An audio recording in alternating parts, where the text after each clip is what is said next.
तो पहली न्यूज़ है ये, law for minority institutions do not breach secularism. इसके अंदर ये कहानी क्या हुई थी कि लगभग 17 लाख बच्चे हैं जो मदरसे में पढ़ते हैं। 16,000 मदरसे हैं यूपी अकेले में, और इस तरह और स्टेट्स में भी है। तो बहुत सारे मदरसे हैं। तो मदरसे क्या है, बेसिकली क्या करते हैं मदरसे, धार्मिक नॉलेज देते हैं उनको, धर्म से संबंधित, कुरान से संबंधित, इस तरह की वो किस तरह का आपका बिहेव होना चाहिए, धर्म का आचरण होना चाहिए, धर्म सबसे बड़ा है, इस तरह की सारी धार्मिक। लेकिन वो बच्चे और सारी एजुकेशन से वंचित रह जाते हैं। तो अब यहाँ जो स्टेट है वो बनाना चाह रहा है, ये इंस्टीट्यूशन वो लॉ बनाना चाह रहा है। तो ये law for minority institution do not breach secularism. वो क्या कह रहे हैं कि ये उसके अगेंस्ट है, सेकुलर स्टेट के अंदर ऐसा नहीं होना चाहिए, सब धर्म को स्वतंत्रता है। सब धर्म को स्वतंत्रता तो है, लेकिन वो नागरिक भी तो हैं भारत के, इस चीज़ को भी देखना है। तो यदि भारत का एक नागरिक मूलभूत शिक्षा से वंचित रह जाता है तो ये भी तो it is against the welfare of the state. हमारा कॉन्स्टिट्यूशन क्या कहता है, वेलफेयर ऑफ स्टेट की बात करता है। वेलफेयर ऑफ स्टेट के अंदर क्या है, सुपरस्टिशियंस ख़त्म हो, ठीक है, और भाईचारा बढ़े, ये सारी चीज़ बढ़े, साइंस है, साइंटिफिक थॉट्स बढ़े, साइंटिफिक टेम्परामेंट बढ़े। ये कहाँ से आते हैं, डीपीएसपी के अंदर दिए हुए हैं ये सारी चीज़ें। हमारी सोच कैसी होनी चाहिए, वैज्ञानिक सोच होनी चाहिए, आगे बढ़ने की सोच होनी चाहिए। तो आज भी जब इस तरह की बातें होती हैं कि पृथ्वी चपटी है और ये सारी चीज़ें उसमें हैं, तो एक काउंटर, ठीक है आपका धर्म है, जो कहता है वो आपकी मान्यता है, आप वहाँ तक रखिए, लेकिन बच्चों को आप उस चीज़ से वंचित नहीं कर सकते। तो इसको लेके अभी फैसला आया नहीं है, देखते हैं। अभी तो सिर्फ हाई कोर्ट का जो फैसला था वो चैलेंज किया है इन्होंने, तो सीजीआई ने तो कहा है कि ये ब्रीच नहीं है। अब फैसला आएगा तब देखते हैं इस पर, ठीक है। एडिटोरियल में आ जाओ। आज पूरे ही एडिटोरियल जो है वो बहुत ही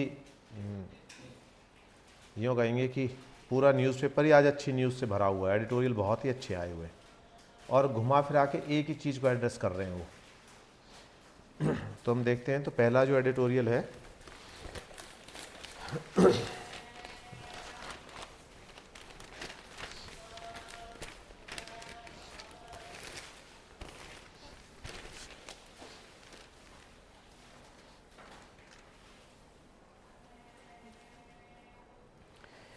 (26 नवंबर को हम कॉन्स्टिट्यूशन डे मनाते हैं।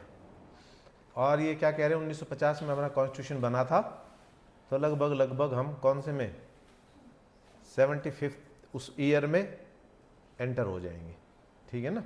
25 के अंदर शुरू हो जाएगा वो। तो ये कह रहे हैं कि 7 डिकेड्स हो चुके हैं। 7 डिकेड्स में हमने क्या पाया और क्या नहीं पाया उसके लिए। तो ये वाइस चांसलर है ओपी जिंदल ग्लोबल यूनिवर्सिटी के, वो कह रहे थे approaching milestone in constitutional governance. तो कॉन्स्टिट्यूशनल गवर्नेंस के बारे में बड़ा पॉजिटिव आर्टिकल है। वो क्यों है कि आज भी we have not violated our constitution. Constitutional जितने भी बॉडीज़ हैं उनके किसी भी चीज़ की वायलेशन अभी तक नहीं हुई है। यूपीएससी है, जितने भी कॉन्स्टिट्यूशनल बॉडीज़ बनी हुई हैं, ये इलेक्शन कमीशन ऑफ इंडिया है, ये है, इनको आउटराइटली रिजेक्ट नहीं किया है अभी तक किसी ने भी। ये मतलब ये हमारी ताकत है। तो इसके अंदर 5-6 वो डिस्कस कर रखी हैं। पहली चीज़ जो डिस्कस कर रखी है वो कह रखी है कि जब हम आज़ाद हुए थे और जब हमारा पहला इलेक्शन हुआ था, तो सारे वर्ल्ड ने इस चीज़ पे चिंता जताई थी कि इतना बड़ा देश है, इतनी डाइवर्सिटी है, और कैसे इतने, क्योंकि यूरोप तो छोटी छोटी 6 करोड़ 5 करोड़ ऐसी पॉपुलेशन है, यहाँ तो उस समय भी 30 करोड़ प्लस थी, 30 करोड़ से भी ज़्यादा थी, उससे भी ज़्यादा थी शायद। तो इतनी जनसंख्या वाला देश कैसे सारा कुछ मैनेज करेगा। और नया नया अभी इसको स्वतंत्रता मिली है, लेकिन हमने we have set an example in front of the world कि हमने सबसे शांतिपूर्ण और सबसे बढ़िया चुनाव कराए और एक साथ कराए वो भी।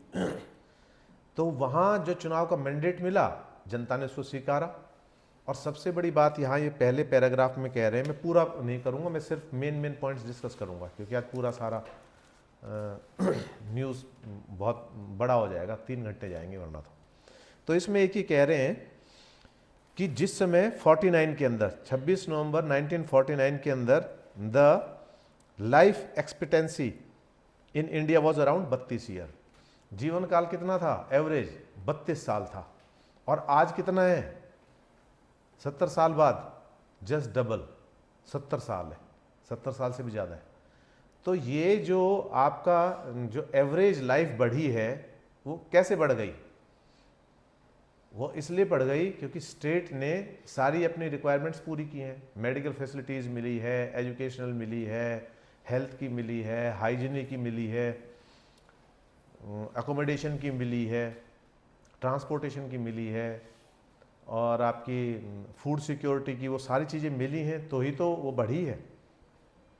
क्योंकि यदि लाइफ 32 साल थी वो और 32 से बढ़कर 70 साल हुई है तो वो सारे फैक्टर्स आपको डेमोक्रेसी ने प्रोवाइड कराए हैं जो आपकी लाइफ को बढ़ाते हैं। तो उसके अंदर अच्छी हेल्थ हो गई, अच्छा एनवायरनमेंट हो गया, अच्छी एजुकेशन हो गई, हाइजीनिक इन्वायरमेंट हो गया, ये सारी चीज़। तो अवेयरनेस प्रोग्राम हो गए, और आपके इंजेक्शंस जो लगते हैं टाइमली, वैक्सीनेशन जिसको आप बोलते हो, वैक्सीनेशन जो गंभीर बीमारियां थी उनके, हम पोलियो पे और बहुत सारी बीमारियों पे तो हम जीत हासिल कर ही चुके हैं, और टीबी के भी बहुत नज़दीक है। तो हमने ये सारा कैसे हासिल किया है? ये सारा अवेयरनेस के जरिए और गवर्नमेंट के जो प्रोग्राम्स थे, बेनिफिशियल प्रोग्राम्स थे, जो फ्री ऑफ कॉस्ट जो वैक्सीनेशन था उसके जरिए, तो बहुत सारी चीज़ों के जरिए। तो पहला चीज़ तो ये बता रहे हैं डेमोक्रेसी के अंदर। दूसरा ये कह रहे हैं कि जब हमारा इलेक्शन हुआ था उस समय, तो पहली बार जब इलेक्शन हुआ था तो वोट परसेंटेज क्या आ रहा था? 60%। 60% लोगों ने वोट डाले थे। उस समय तो बहुत उत्साह था, पहली बार था, लोगों को वोटिंग राइट मिल रहे थे, सारा कुछ होने के बाद 60% था। और आज इतने साल के बाद भी यदि वो 65% ओवरऑल बना हुआ है, कहीं कहीं तो और भी ज़्यादा चला जाता है, लेकिन एवरेज 65% है, तो इसका मतलब डेमोक्रेसी के अंदर विश्वास बराबर बना हुआ है, वो कहीं ना कहीं बढ़ा है, कम नहीं हुआ है। ठीक है, दूसरी चीज़ ये बताना चाह रहे हैं। तो ये क्या है? दीज आर द इंडिकेटर्स कि our democracy is the best democracies. उसके बाद इन्होंने एक चीज़ और कह दी, इन्होंने कह दिया स्मूथ ट्रांजेक्शन इन इलेक्शन।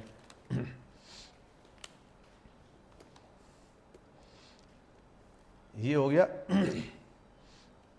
ये सेकंड, यहां पर ये कह रहे हैं second, smooth transaction of elected government. Transaction मतलब एक गवर्नमेंट जो बनी है उसके बाद मान लो अपोजिशन की गवर्नमेंट आ गई, तो उसने कोई ना नुकर और मीन मेक नहीं निकाली, बड़े आराम से उस मैंडेट को स्वीकार किया और दूसरों को हस्तांतरित कर दिया। आज भी ऐसे ही हो रहा है, इतने सालों बाद भी जो भी गवर्नमेंट बनती है, फ्रेम होती है, तो पिछली वाली गवर्नमेंट आराम से स्थानांतरण कर देती है सत्ता का, कोई मीन मेक नहीं। और सबकी स्टेटमेंट क्या आती हैं? अब जैसे हरियाणा के अंदर कांग्रेस हार गई, तो कांग्रेस को अपनी जीत लग रही थी, जीत लगने के बाद भी कांग्रेस हार गई, तो उसके बाद भी कांग्रेस ने क्या कहा है कि हम जनता के मत को स्वीकार करते हैं, हम रिगार्ड करते हैं। ये बहुत बड़ी बात है। हर इलेक्शन में आपको ये दो चीज़ मिलेंगी, हम जनता के मत को स्वीकार करते हैं और आने वाली गवर्नमेंट जो सत्ता है उसको बधाई देते हैं। और ये क्या है? ये डेमोक्रेसी के अंदर विश्वास है कि कोई बात नहीं, इस बार नहीं तो बेटर नेक्स्ट टाइम, अगली बार कोशिश करेंगे। तो ये जो चीज़ है ये डेमोक्रेसी को मजबूत किए हुए। फिर इसके अंदर थर्ड है अपहोल्डिंग राइट्स। ये आप देखो, ये रही अपहोल्डिंग राइट्स, तो protection of right and freedom through courts. आपका आर्टिकल 32 और आर्टिकल 226 हाई कोर्ट के लिए, दोनों एक इतने पावरफुल टूल हैं कि हम आम आदमी भी सुप्रीम कोर्ट का दरवाजा खटखटा सकता है यदि उसके फंडामेंटल राइट वायलेट्स होते हैं, किसी भी रूप में होते हैं। तो ये कितनी बड़ी पावर है, पूरी सरकार के अगेंस्ट एक आम आदमी को हथियार दे दिया। क्या दे दिया कि यदि आप फंडामेंटल राइट वायलेट होते हैं तो state way you come to us, हमारे पास आ जाओ आर्टिकल 32 के अंदर, और हम देखेंगे फिर आपके वायलेट कैसे होते हैं। तो ये जो चीज़ है ये आज तक बरकरार है। फंडामेंटल राइट प्रोटेक्शन के लिए बहुत सारे जजमेंट्स आते हैं और वो आज तक चले हुए। तो तीसरा इनका ये हो गया। और फोर्थ जो है इम्पॉर्टेंट है वो क्या है, फोर्थ ई जिसकी बात कर रहे हैं वो है फेडरल स्ट्रक्चर हमारा। डाइवर्सिटी है। प्रधानमंत्री अब तक ज्यादातर प्रधानमंत्री कहां से बनते आए हैं, नॉर्थ से। नॉर्थ से प्रधानमंत्री ज्यादातर यूपी से बने हैं। यूपी से और नॉर्थ से प्रधानमंत्री होने के बावजूद भी पूरे देश का ख्याल रखना। पूरे देश में डाइवर्सिटी है, भाषा की डाइवर्सिटी है, कल्चर की है, और चीज़ों की है, खान पान की है, पहनावे की है। इतनी डाइवर्सिटी होने के बाद भी फेडरल स्ट्रक्चर इंटैक्ट है, कोई शिकायत नहीं है। शिकायत क्या नहीं है कि गवर्नमेंट हमें सपोर्ट नहीं कर रही, सेंट्रल गवर्नमेंट। स्टेट और सेंटर के बीच का कोऑर्डिनेशन बहुत ही सुंदर दिखाई देता है, विपक्ष में भी दिखाई देता है। स्टेट के अंदर कोई और गवर्नमेंट है, सेंटर के अंदर कोई और गवर्नमेंट है, तो भी दिखाई देता है। ये डबल इंजन की सरकार वाली बात तो अलग है, लेकिन वो भी दिखाई दे रहा है, आज तक वो भी बना हुआ है। तो इसलिए चौथा ये हो गया। और इसके अलावा जितने भी छोटे चुनाव हैं आपके, नगर पालिका के हैं, पंचायत के हैं, वो भी अपने हिसाब से हो रहे हैं। और लास्ट इसके अंदर जो कहना चाह रहे हैं कि मीडिया और सिविल सोसाइटी, इन्होंने काफ़ी सार्थक भूमिका अदा की है। चुनाव इलेक्शन को सुचारू रूप से करने के लिए एग्जिट पोल से लेकर वो कोई इसकी वायलेशन मीडिया भी नहीं करता, ठीक है। सिविल सोसाइटी भी बड़े तरीके से जो इसके इलेक्शन कमीशन के जितने भी सारे रूल रेगुलेशन होते हैं उनको फॉलो किया जाता है। वायलेशन बहुत कम नज़र आती है। यदि उन्होंने कह दिया कि एक कैंडिडेट इतना ही खर्चा करेगा तो उतना ही खर्चा होता है। पहले 20 साल पहले, 30 साल पहले आप देखते थे गलियां भर जाती थी, सारी दीवारें रंग दी जाती थी, पोस्टर होते थे, कैप, कैलेंडर, ये पूरे गलियों में फ्लैग्स लगा देते थे। जीप जाती थी, रात को 11 बजे तक आवाज़ें आ रही हैं, सवेरे 4 बजे शुरू हो गई। लेकिन इलेक्शन कमीशन ने कहा ना कि भाई ये तरीका नहीं है, अब आपको दीवारें गंदी नज़र नहीं आती। अब उन्होंने कह दिया यदि कोई भी कैंडिडेट है इलेक्शन लड़ रहा है तो उससे पहले सरकार के भी जितने भी काम है, सरकार की चर्चा है, प्रधानमंत्री की फ़ोटो भी कवर अप हो जाती है या हटा ली जाती है। तो ये सारी चीज़ें क्या है, मीडिया भी सार्थक भूमिका अदा कर रहा है और लोग भी पूरे एक्टिवली उसमें पार्ट अदा कर रहे हैं। और पहले बल्कि ज़्यादा दंगे होते थे, बूथ कैप्चरिंग और ये। लेकिन जैसे जैसे सभ्यता बढ़ रही है, जैसे जैसे लोग पढ़े लिखे हो रहे हैं, इस तरह की हरकतें नहीं हो रही बूथ कैप्चरिंग की और ये। और एक ईवीएम पे जो विवाद है वो तो खैर रहेगा, हारने वाला तो हमेशा कहेगा ही, लेकिन वो तभी उठते हैं सवाल जब कोई हार जाता है। अदरवाइज़ तो उसकी निष्पक्षता पे भी सवाल नहीं उठाया जा सकता, क्योंकि इलेक्शन कमीशन ने तो कह दिया था कि भाई ये ईवीएम है, जो भी पार्टी कहती है हैक की जा सकती है, तो आप करके दिखाओ। सुप्रीम कोर्ट ने भी इस पर वो किया है कि भाई इस चीज़ के ऊपर आप सवाल नहीं खड़ा कर सकते। तो ये सारी चीज़ें किस चीज़ की ओर इशारा कर रही हैं, ये सारी कर रही हैं। अब एक और बात है, इंपॉर्टेंट बात जो लास्ट में ये कहना चाह रहे हैं, इसको मैं हाईलाइट करना चाहूँगा। इन सब के बावजूद पूरे विश्व को ये भरोसा नहीं था कि इतनी छोटी छोटी रियासतें, 500 से ज़्यादा रियासतें इकट्ठी होकर एक देश बनेगा और इतने पीसफुल वो देश चलेगा, डेमोक्रेसी का इतना सम्मान होगा। ये दैट वाज सरप्राइजिंग सबके लिए। और अंग्रेजों ने जाते जाते कह दिया था कि 4 दिन में टुकड़े हो जाएंगे इसके, और उसका उदाहरण भी है। ये लास्ट पैराग्राफ में पढ़ रहा हूँ। After independence the last British commander in chief of Indian army general Claude had observed the Sikh may try to set up a separate regime। सिखों को भड़का दिया था, यदि सरदार चाहें तो अलग से वो कर सकते हैं। अब सरदारों का कल्चर अलग है, मद्रासियों का कल्चर अलग है, कहीं और इसमें बात कर रहे हैं उसकी, लेकिन उसके बावजूद भी ऐसा कुछ नहीं हुआ। तो ये सब क्या था, that was the faith in democracy. I think they probably will, and that will be the only a start of general decentralization and breakup of that idea that India is a country whereas it is a subcontinent as varied as Europe। ऐसा मानना था उनका। The Punjabi is as different from Madrasi as a Scot is from an Italian। उन्होंने कहा कि कैसे हो जाएंगे सारे यूरोपियन यूनियन की तरह हो जाएंगे, अलग अलग हो जाओ तमिलनाडु अलग हो जाएगा, ये अलग हो जाएगा, ये अलग हो जाएगा। तो जैसा वो सोच रहे थे छोटे छोटे देश हैं यूरोपियन यूनियन के अंदर, ऐसा ही इंडिया हो जाएगा, लेकिन ऐसा हुआ नहीं। क्यों नहीं हुआ? We were having faith in democracy, और हमारा जो प्रजातंत्र था उसके अंदर जो हमारा भरोसा था उसने ऐसा होने से रोका। The British tried to consolidate it but achieve nothing permanent. No one can make a nation out of a continent of many nations. और ये भी बहुत बड़ी बात है कि बहुत सारे देशों में एक देश होना, एक देश से तो कट के बहुत सारे बन गए, लेकिन बहुत सारे छोटे छोटे प्रांत और ये इकट्ठे होकर एक बन गया। We proved many people wrong in not only foreign or national identity of a nation that is built on constitutional ideals, but we have also made the constitution an instrument of galvanizing social conscience and political conciseness. galvanizing होती परत चढ़ाना, तो ये क्या है constitution की ये। तो इसका मतलब क्या है कि constitution is not a book for us.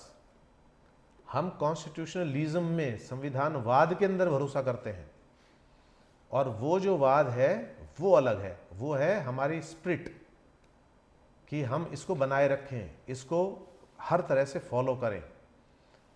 Judiciary हो, एग्जीक्यूटिव हो, पार्लियामेंट हो, सब इसको फॉलो कर रहे हैं, इसीलिए बना हुआ है, आगे भी बना रहेगा।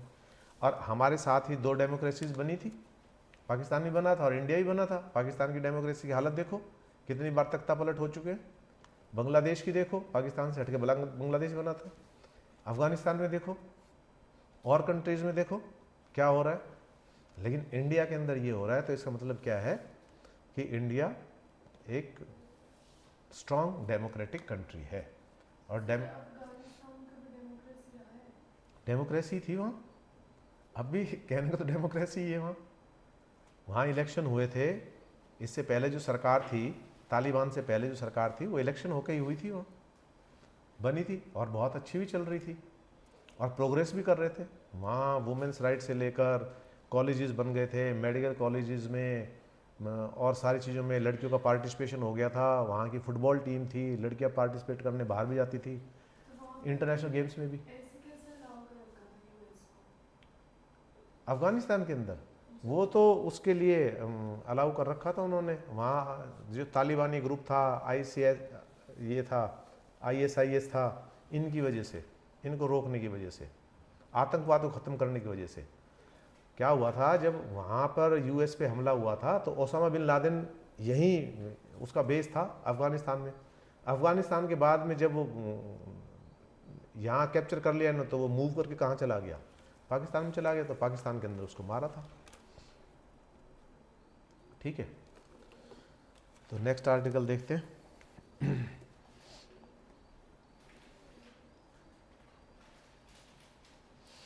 ये भी अच्छा आर्टिकल है। ये 2 अगला आर्टिकल भी इससे मिलता जुलता है, तो कुछ बातें उसकी इसमें आ जाएंगी, इसकी उसमें चली जाएंगी।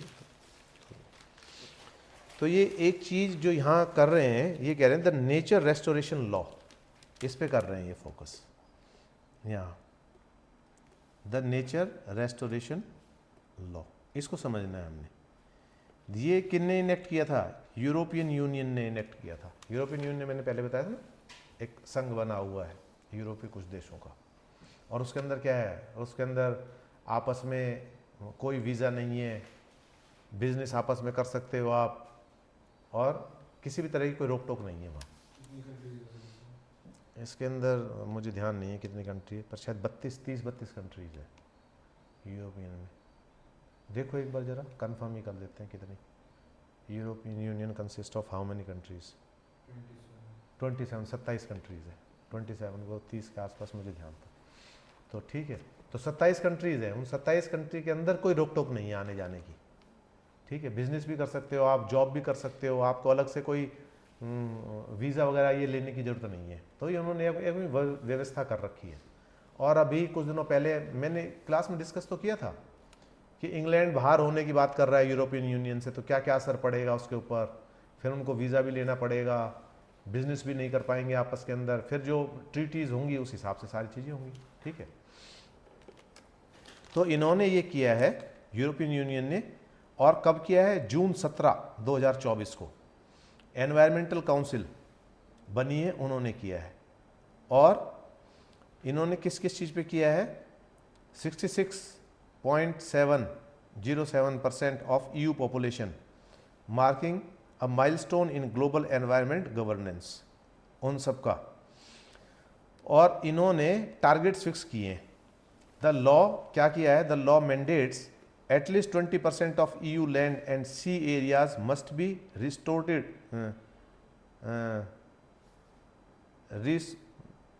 restored by 2030 with a goal of having all ecosystem in need of restoration fully restored by 2050।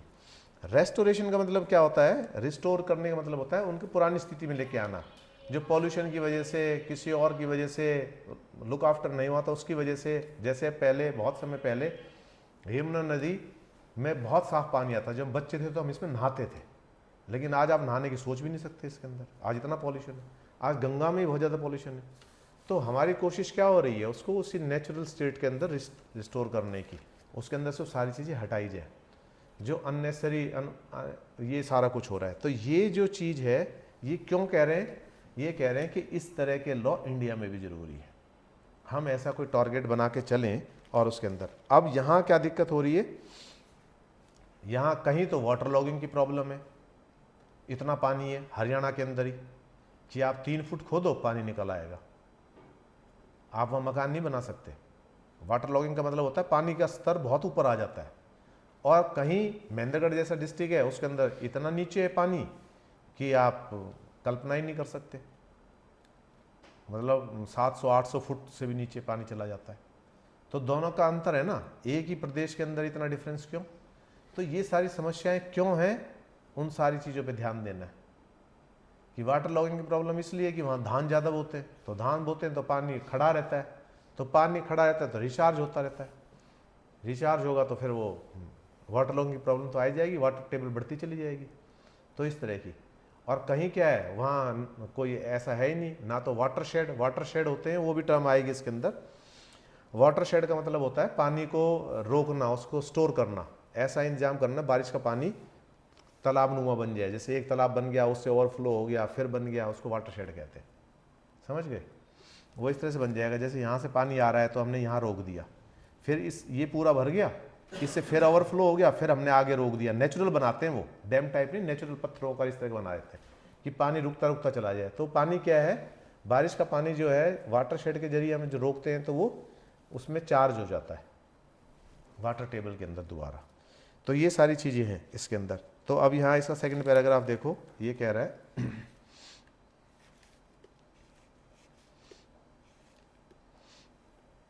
यहाँ पर ये है the environmental economic case for India, India के लिए कह रहे हैं। तो इंडिया के लिए according to Indian space research organisation, desertification and land degradation atlas nearly 97.85 million hectares, 29.7 of India's total geographical area are underwent land.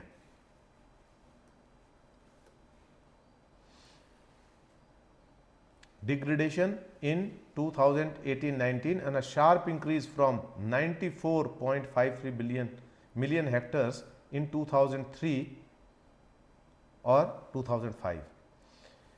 तो ये डेजर्टिफिकेशन का मतलब क्या हो रहा है कि वो जो भूमि है वो कैसी हो रही है, बंजर हो रही है।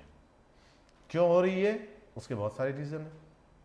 उसके रीज़न फर्टिलाइजर हो सकता है, हाँ जी, ओवर ग्रेजिंग हो सकता है उसका, उसके अलावा केमिकल यूज़ हो सकते हैं वहाँ के एनवायरनमेंट के अंदर, वो वाटर पॉल्यूशन हो सकता है, ठीक है, और डिफॉरेस्टेशन तो एक कारण है ही। इसके अलावा क्या है, जो कालर जिसको बोलते हैं, उसके अंदर नमक आ जाता है, वो नीचे से नमक निकलना शुरू हो जाता है, नमक बढ़ना शुरू हो जाता है उसके अंदर, है सैलिनेशन। तो वो क्या करता है, वो भी खराब कर देता है उसको। तो इसके लिए अब गवर्नमेंट जो प्रयास कर रही है, वो क्या कर रही है, सॉइल हेल्थ कार्ड बनाने का जो बात कर रही है उसको। तो वो सारे काम हमें करने होंगे। और ये कहाँ कहाँ बताया, गुजरात, कर्नाटक, महाराष्ट्र, राजस्थान, इनके अंदर 23% इन 3-4 डिस्ट्रिक्ट के अंदर है। तो ये भी उसी तरह से जैसे वो कर रहे हैं, तो रिस्टोरेशन का काम कैसे होगा। इसके अलावा ये और सारी चीज़ बात कर रहे हैं। तो इसके अंदर क्या क्या किया है, यहाँ देखो गवर्नमेंट ने क्या क्या चीज़ चला रखी है, उनकी बात हो रखी है। India has already made considerable strides in addressing these issues through successful implementation of Green India Mission, the Pradhan Mantri Krishi Sinchai Yojana, the Integrated Watershed Management Program, watershed अभी मैंने बता ही दिया watershed क्या होता है, which is the second largest watershed program in the world. बारिश के पानी को टैप करने का, उसको संचय करने का सबसे बड़ा सेकंड लार्जेस्ट है वर्ल्ड के अंदर. And the national afforestation program. However, the scale of the program demand that more comprehensive approach. Just the EU NRL set legally binding targets of the ecosystem restoration. India needs such restoration law that mandate the restoration and its degraded landscapes, ensuring the long-term sustainability of its ecosystem. जैसे वहाँ कानून बना दिए, क्या किसकी वकालत कर रहे हैं, ऐसे ही कानून यहाँ बनने चाहिए. एक फिक्स टारगेट लेके चलना चाहिए, उसके हिसाब से बजट होना चाहिए, उसके हिसाब से काम करें, और दोनों की जिम्मेवारी बराबर बराबर होनी चाहिए. उस चीज़ की बात कर रहे हैं. अब ये कैसे हो वो आप देख लेना. इसमें what a law in India, अगला जो दे रखा है इन्हें, ये देखो,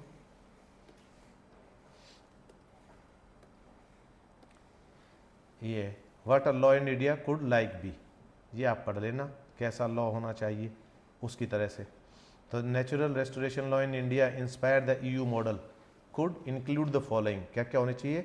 first, in the list of restoration target, India should aim to restore 20% of is degraded land by 2030 with a goal of restoring all ecosystem by 2050, which include forest, wetlands, rivers, agricultural land and urban green space.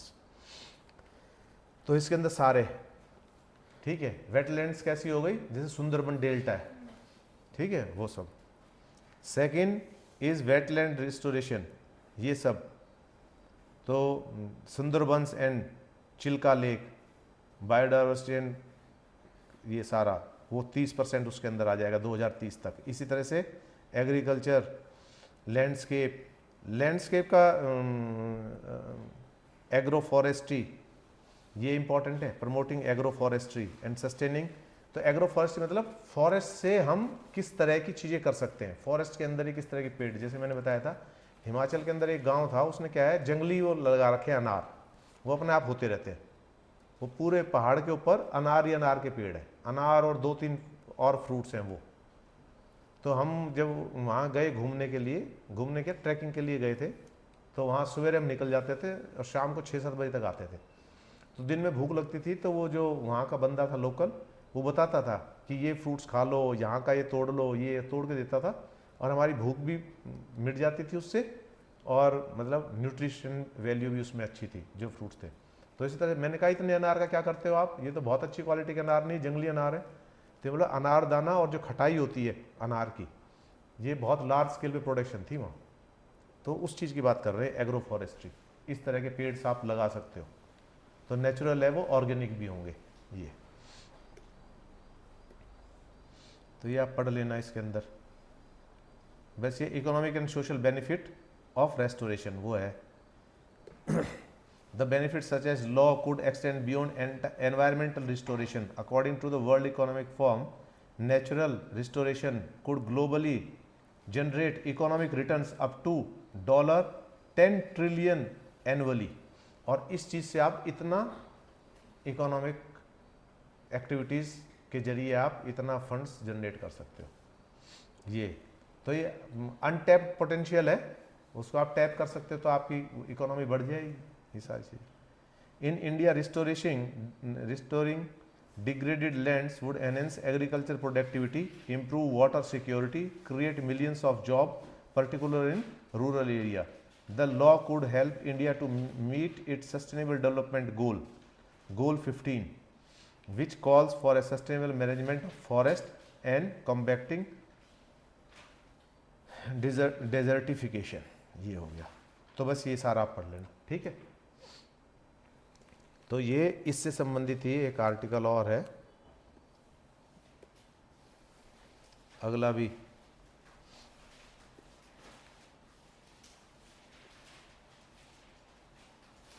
एक ये movement भी बता रखी है, AI Cassandra movement. तो यहाँ ये कह रहे हैं इस आर्टिकल के अंदर, आप देखो ये कह रहे हैं नोबल ल्यूरेट्स जिनको मिला है अभी, Hinton, Geoffrey Hinton, the co winner of this year Nobel prize in physics, उसने अपनी चिंता जाहिर की है यहाँ। तो उसने कहा है कि एआई का क्या है यहाँ पर नेगेटिव रोल, उस चीज़ की बात कर रहे हैं ये। और इन्होंने एक उदाहरण दिया है यहाँ इन्होंने दो उदाहरण दिए हैं। इसमें एक उदाहरण दिया है व्लादिमीर पुतिन का।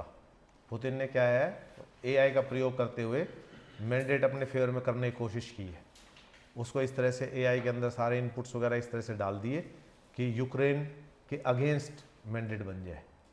तो वहाँ एक यूज़ हुआ है। दूसरा ये बता रहे हैं, ये कह रहे हैं कि 1939 के अंदर एल्बर्ट आइंस्टाइन और लियो सिजलर्ड, ये दो साइंटिस्ट थे जिन्होंने बताया था कि आप यूरेनियम की एनर्जी को कैसे यूटिलाइज कर सकते हो, और उससे फिर यूरेनियम बम बन गया था। और उन्होंने आगाह भी किया था प्रेसिडेंट को। पहले तो प्रेसिडेंट को बताया था कि इस तरह से हम बम बना सकते हैं, ये बात थी। फिर वो बम बन गया। उसके बाद इनको लगा कि ये बहुत बड़ी गलती की, तो उन्होंने अल्बर्ट आइंस्टाइन ने, इतने बड़े वैज्ञानिक ने, उसने इसको माना कि मेरी बहुत बड़ी गलती थी। उसके बाद इन्होंने आगाह किया यूएस को कि भाई आप, क्योंकि उस समय दो ही शक्तियाँ चल रही थी, जर्मनी बहुत बड़ी पावर था उस समय। तो जर्मनी ने जैसे ही ये बम गिरा उसके ऊपर हिरोशिमा नागासाकी पे, तो उन्होंने इस चीज़ को कम कर दिया। लेकिन यूएस ने कम नहीं किया। यूएस और रशिया दोनों बराबर लगे रहे। और उसका नतीजा क्या हुआ, आज की तारीख में जितनी भी न्यूक्लियर वेपन्स हैं वो 90% इन दोनों कंट्रियों के पास है, और 10% में पूरा वर्ल्ड है। इतनी बड़ी डिस्ट्रक्शन पावर। अब ये कह रहे हैं कि ट्रीटी के ऊपर साइन कर दो। क्यों? क्योंकि इनको अब खतरा है ना, इनके रख रखाव पे बहुत ज़्यादा खर्च आ रहा है। अमेरिका के लिए तो बहुत भारी वो बन रहा है, रख रखाव के लिए खर्च आ रहा है। अभी एक और वो हुआ था क्लास में, बाद में डिस्कस करेंगे इसको, इन वेपन्स को रखने के लिए कहाँ रखें। तो स्टेट को एग्री करना, तो स्टेट्स एक वो दिखा रहे थे कि उस स्टेट्स को कहा कि भाई आपके यहाँ रख देते हैं हम, तो वो एग्री हो गए। फिर सरकार की तरफ से एक वो हुआ कि भाई ठीक है, इन सबको हम कंपनसेट कर देंगे, ये रखने के लिए एग्री हो गए। तो उसके बाद दोबारा जब राय शुमारी कराई गई, उनकी राय ली गई, तो उसके अंदर लोगों ने रिजेक्ट कर दिया कि हम तो देश प्रेम के नाते कर रहे थे, ये हमने ये अपने रिस्क थोड़ी खरीदना है हमने, इसका मतलब तो रिस्क वो कर रहे हो आप। तो यहाँ उसको, तो ये सारा आर्टिकल उसी का है। तो इन्होंने इसी तरह कहा है। तो एआई जो सिस्टम है उसकी बात कर रहे हैं कि वो एक प्रोडक्टिव टूल भी हो सकता है। और अब दूसरी बात इन्होंने कही है कि वर्ल्ड की जितनी भी इलेक्ट्रिसिटी प्रोड्यूस हो रही है उसमें केवल 10% इनका न्यूक्लियर उसका यूज़ हो रहा है। उसमें हम बढ़ा सकते हैं ना यूज़, उसमें बढ़ाएं, बजाय हमने इतने हथियारों को बना बना के डाल दिया, तो वहाँ कर सकते हैं। उन सारी चीज़ों खतरों को इसमें कर रखा है कि 2 लाख आदमी मर गए थे, ये आप आर्टिकल पढ़ लेना। और लास्ट के अंदर जो ये कह रहे हैं वो इम्पॉर्टेंट है। दो पैराग्राफ में इसमें कोट कर देता हूँ। यहाँ देखो, should Hilton assessment of the danger of AI carry greater weight than say those of businessman Elon Musk, who has also spoken of AI as being a risk to humanity। Elon Musk ने भी यही कहा है कि जो AI है it is a risk to humanity. और कमाल की बात, एक उदाहरण देता हूँ आपको। मैं एक सुप्रीम कोर्ट का एक केस पढ़ रहा था यूएस का। तो उसके अंदर सुप्रीम कोर्ट बड़े अचंभे में था कि जो साइटेशन दे रखी थी, केस की जो साइटेशन दे रखी थी, वो उन्होंने सर्च करा ली और वो मिली नहीं। 6-7 केस दे रखे थे उन्होंने। तो उनको बड़ा अचंभा हुआ, ये कहाँ से आ गए ये नाम। तो जब उन्होंने उस बंदे को बुलाया कि भैया ये कहाँ से दे दिया आपने साइटेशन, ये तो हमें मिली ही नहीं कहीं भी। तो उसने थोड़ा शर्माते हुए कहा कि सर मैंने एआई की हेल्प ली थी। एआई ने अपने आप ही साइटेशन क्रिएट कर दी। अब सोचो झूठ से परे, मतलब अपनी कल्पना से उसने केस बना दिए और केसों को देखकर किन किन जजों ने बनाए थे, एक स्टोरी बनाकर 6-7 साइटेशन डाल दी। और मान लो कोर्ट रिलाई अपॉन कर लेती तो उन पे कितना खतरनाक होता, एक अलग ही मैंडेट बना दिया। तो इसलिए एआई के रिस्क को यहाँ ये कह रहे हैं।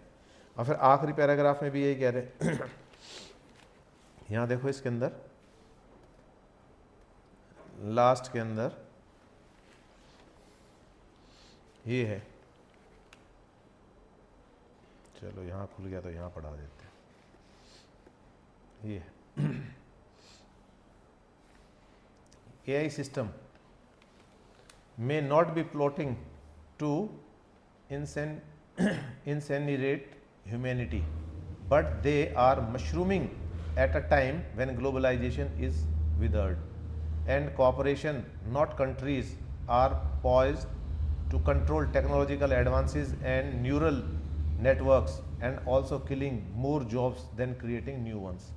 Hilton has called for the regulation of AI, and if this lead to cooperation monopolizing AI instead of facilitating an honest reckoning of its adverse consequences, it would be redux of Einsteinian mistake.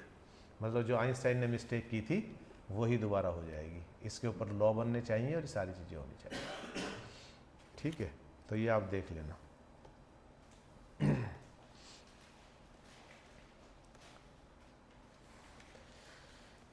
इसके अलावा एक article, 2 article और हैं,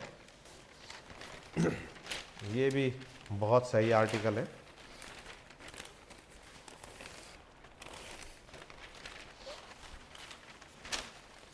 इन दोनों में एक term समझ में आ गई तो सारा समझ में आ जाएगा।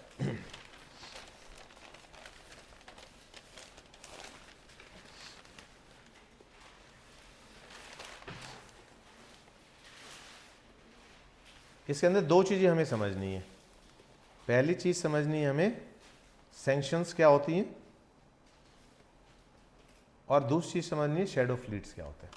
तो सैंक्शंस क्या होती है, जब भी कोई कंट्री जर्नल जो भी हमारे आदर्श होते हैं या जनरल जो बिहेवियर होता है उसके अगेंस्ट जाता है, काम करता है, पीस के अगेंस्ट काम करता है, तो वर्ल्ड के कुछ कंट्रीज मिलकर सैंक्शंस लगा देते हैं, उस पर कुछ रोक लगा देते हैं। जैसे ईरान पे लगा दी थी रोक, जैसे अब रशिया के ऊपर रोक लगाई हुई है कि इतने से ज़्यादा में ये अपने बैरल को नहीं बेच पाएगा, 60 डॉलर की एक बैरल तेल, इससे ज़्यादा नहीं बेचेगा, और सारी चीज़ सैंक्शन लगा दी, ये कोई व्यापार नहीं करेगा, इससे ये नहीं करेगा, वो नहीं करेगा। तो अब सैंक्शन समझ में आ गया आपको?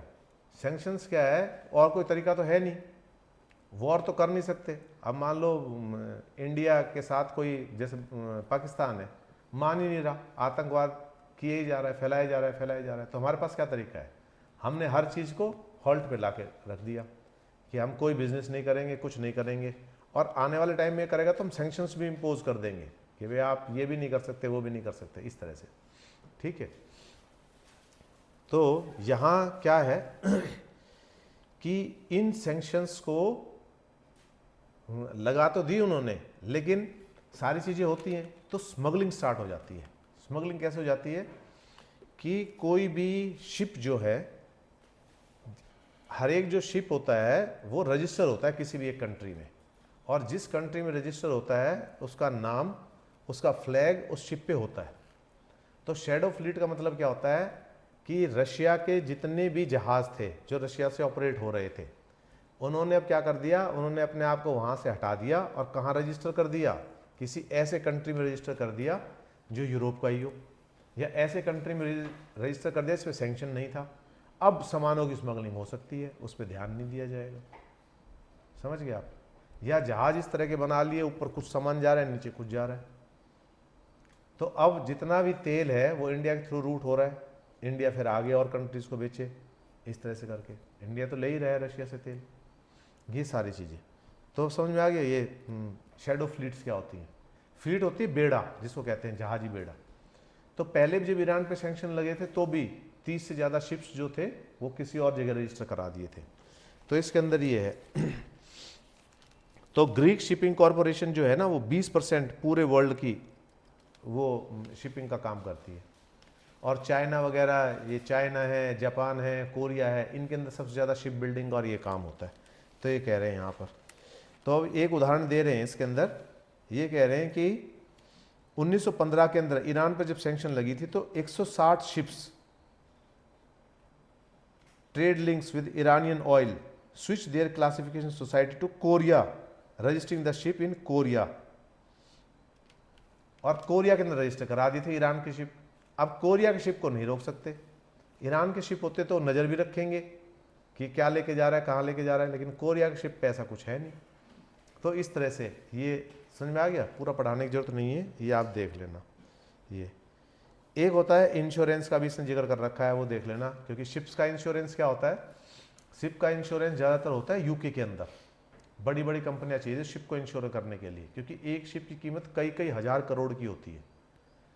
94 में जब मैं था तो मैं जिस कंपनी में काम कर रहा था उस कंपनी के 3 जहाज़ थे, उस कंपनी के पास केवल 3 जहाज़ थे, तो एक जहाज़ की कीमत 4,500 करोड़ थी उस समय 94 में। अब तो और भी ज़्यादा होगी। और जो ये पैसेंजर शिप होते हैं इनकी तो बहुत ही बड़ी अमाउंट होती है, तो इतनी बड़ी अमाउंट का इंश्योर करना बहुत मुश्किल हो जाता है। क्यों, इसके साथ पैसेंजर का इंश्योरेंस भी हो जाता है। अरबपति खरबपति चल रहे हैं उसके अंदर, तो बहुत बड़ी अमाउंट हो जाती है प्रीमियम की। और कोई यदि मान लो खुदा ना खास्ता कोई जहाज़ डूब गया तो कंपनियां तबाह हो जाती है, इंश्योरेंस कंपनियां उसका क्लेम देने में। तो इसलिए लिमिटेड कंपनियां हैं जो करती है, उसका भी जिक्र कर रखा है इन्होंने। उनकी मर्जी के बिना, उनको कॉन्फिडेंस में लिए बिना भी इंश्योरेंस नहीं होता। और कई बार क्या होता है, बिना इंश्योरेंस के भी चलते हैं, ये हो जाए तो हो जाए, वो ऑनर्स रिस्क पे होता है। ये बहुत सारे शिप होते हैं, बहुत अच्छी कंडीशन के अंदर होते हैं, लेकिन उनको इंश्योरेंस आगे का नहीं मिल पाता, 10 साल का 15 साल का इससे ज़्यादा नहीं इंश्योरेंस मिलता, क्योंकि रिस्क जैसे जैसे पुराना होता जाता है शिप, रिस्क बढ़ता जाता है। तो इसलिए वो क्या करते हैं, वो डिसमेंटल हो जाते हैं, इंडिया में आ जाते हैं। जामनगर एक जगह है, जामनगर के उन जहाज़ों को तोड़ा जाता है, उसके अंदर मोटर है, वॉशिंग मशीन है, और आपके गैस चूल्हे हैं, एसी है, फ्रिज है, दुनिया भर का सामान निकलता है। आप सोचो कि 7,000 आदमी कैपेसिटी का है, तो 7,000 आदमी जहाँ रह रहे हैं तो कितना, और सारे लग्जरी में रह रहे हैं, तो क्या क्या होगा, हज़ारों हज़ारों मोटर्स निकलती हैं उसके अंदर, ये सारी चीज़ें तो डिसमेंटल होती हैं। सस्ते रेट में चला जाता है वो, बहुत ही सस्ते में। तो जैसे एक ओरिजिनल मोटर है, उसकी कीमत है 10,000 रुपये, तो वहाँ से कितने मिल जाएगी, 1,500 मिल जाएगी, इस तरह से करके। तो बड़े बड़े जितने भी होटल्स वाले हैं वो कैटरिंग वैटरिंग सब ले आते हैं, क्योंकि उसके अंदर एक शिप के अंदर 10-10, 15-15 होटल्स और वो चलते रहते हैं। अब उनका सामान बिल्कुल अनयूज्ड होता है, फ्रेश एकदम, क्योंकि वहाँ ना धूल है, ना डस्ट है, ना और कुछ है, तो नए के बराबर ही होता है सारा। लेकिन यहाँ बिल्कुल ही सस्ते दामों के ऊपर बड़े बड़े रेफ्रिजरेटर वगैरह सब मिल जाते हैं। तो वहाँ बहुत बड़ा बिजनेस है वहाँ जामनगर के अंदर। अलंग जगह है गुजरात के अंदर, जामनगर अलंग। लेकिन उस पर भी रोक लग गई। उस पर रोक इसलिए लग गई कि इसके अंदर बहुत सारी गैसेज और ये इस तरह की होती है जो पोल्यूशन फैलाती हैं, और इनका ऑयल वगैरह ये सारा जब निकलता है तो वहाँ का जो नेचुरल हैबिटेट है, उसका जो समुद्र के अंदर जंतु हैं वो सारे मर जाते हैं, वो मर जाती है, उसकी लेयर बन जाती है ना तेल की। तो इसलिए हर तरह के शिप आते हैं वहाँ तो डिसमेंटल होने के लिए, ऑयल के शिप भी आते हैं, कोल के भी आते हैं, सारे आते हैं। तो ये ठीक है। तो अगला एक आर्टिकल जो इनसे ही संबंधित है वो इसी के अंदर नीचे एक आर्टिकल और है, वो और देख लो। The railway decided to shrink advance booking period. तो वो क्यों है, पहले एडवांस बुकिंग 4 महीने की होती थी, फिर 3 महीने की होने लगी। अब कितना कर दिया उन्होंने, 60 दिन ही कर दिया, कि 60 दिन पहले ही होगी। और उसका कारण ये है कि 21% जो पैसेंजर है वो टर्न अप ही नहीं हो पाते। भाई 3 महीने 4 महीने पहले आप प्रोग्राम बना रहे हो, कोई ना कोई इमरजेंसी आ गई, कुछ आ गई, और कोई बात हो जाती है, किसी के एग्ज़ाम आ गए, चुनाव आ गए, कुछ और आ गए। अब चुनाव तो डिक्लेयर होते हैं 1 महीने पहले, तो फिर आपकी छुट्टी उट्टी कैंसिल हो जाती है सब। तो उसके अंदर क्या है, 21% जो पैसेंजर्स है वो कैंसिल हो गई। अब 21% जो कैंसिल हुई है, तत्काल में भी हो सकता है बुकिंग हो ना हो, और ये कह रहे हैं 3-4% तो ऐसी होती है जो कैंसिल ही नहीं करते, इतने महारथी होते हैं। वहाँ जब कोई नहीं आता तो तो वो नो शो हो जाती है टिकट। तो नो शो हो गई तो उसका फ़ायदा नहीं हुआ। मान लो वो टिकट कैंसिल हो जाती है टाइमली, उसका रिफंड तो उसका भी बनेगा, नो शो का भी, लेकिन वो यूटिलाइज तो हो जाता। उस चीज़ की बात कर रहे हैं, ठीक है। और कह रहे हैं कि 88 to 90% ऑफ रिजर्वेशन कितने पीरियड के अंदर होती है? 90% के लगभग 2 महीने में होती है, इसलिए उस पार्ट को शॉर्ट कर दिया। 2 नंबर का काम बहुत होता था। जितने टूर ऑपरेटर्स हैं वो पहले 100 टिकट बुक करा के रख लेते थे, इस तरह से कहते हैं उन सारी चीज़ों को, ठीक है। तो ये इसके अलावा एक आर्टिकल आगे है, अगला और देखो आप। ये है हाउ पॉलिसीज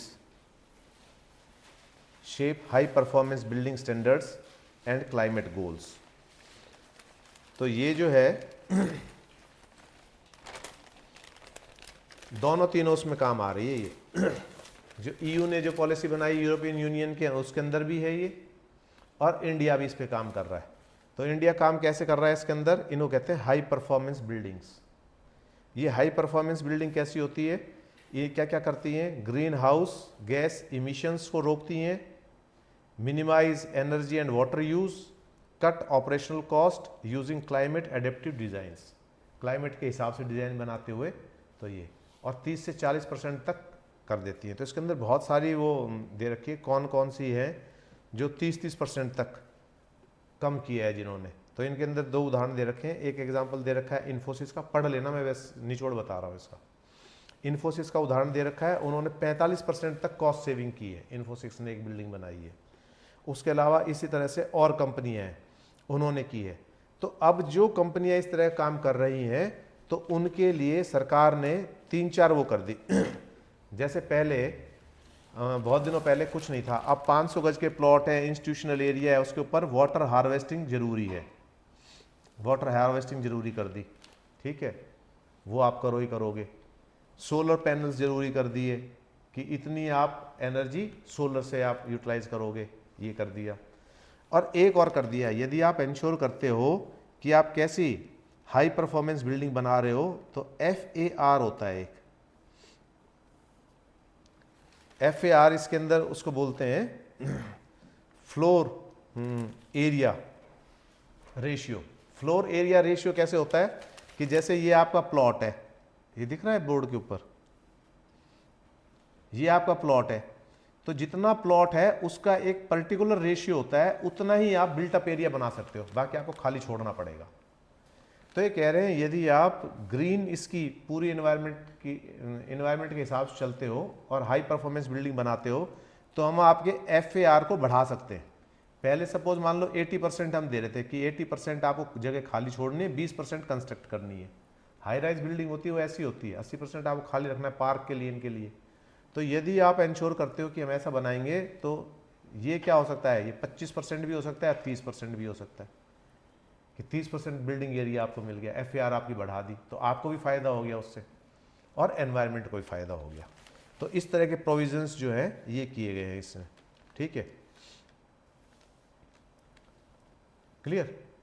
तो इसके अंदर उन्हीं सारी चीज़ों की बात कर रखी है, कैसे कैसे कौन कौन से वो हैं। तो ये दोनों से आर्टिकल जुड़ गया, हमारी एनर्जी सेविंग भी हो गई और उसके साथ साथ क्या हो गया, FAR भी बढ़ गया हमारा, एनवायरनमेंट भी प्रोटेक्ट हो गया। तो कई सारी चीज़ें एक साथ हो गई है इसके अंदर, ठीक है। इसके अलावा एक आर्टिकल और दे रखा था, ये तो हमारा हो ही गया था। इसके अंदर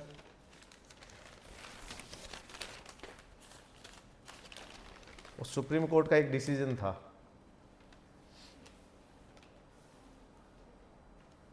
ये अब ये केस डला है। वो केस किस चीज़ को लेकर डला है, कुछ दिनों पहले डला था। ये आप पेज नंबर 10 पे आ जाओ, न्यूज़ में आ जाओ। कहाँ से आएगा ये न्यूज़?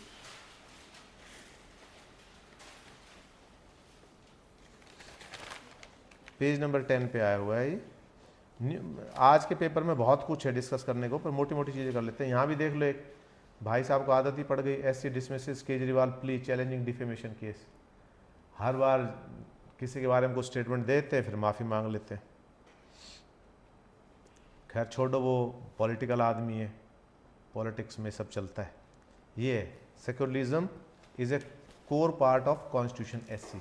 अभी डिसाइड नहीं हुआ है, ये दोनों चीज़ें जो जुड़ी थी ना, क्या क्या चीज़ जुड़ी थी उसके अंदर, सेक्युलर और एक चीज़, एक वर्ड और जुड़ा था, सोशलिस्ट। तो ये जो जोड़े गए थे उसके खिलाफ सुब्रमण्यम स्वामी ने ये किया है, सेक्युलर वर्ल्ड के against. Socialist and secular world जो जुड़े थे वो, और वो कह रहे थे कि ये जोड़ने के बाद इमरजेंसी लागू हुई थी, तो इनकी मंशा कुछ और ही थी। ये दोनों जोड़ने के बाद क्या करना चाह रहे थे, उस चीज़ को लेकर ये पूरा आर्टिकल है।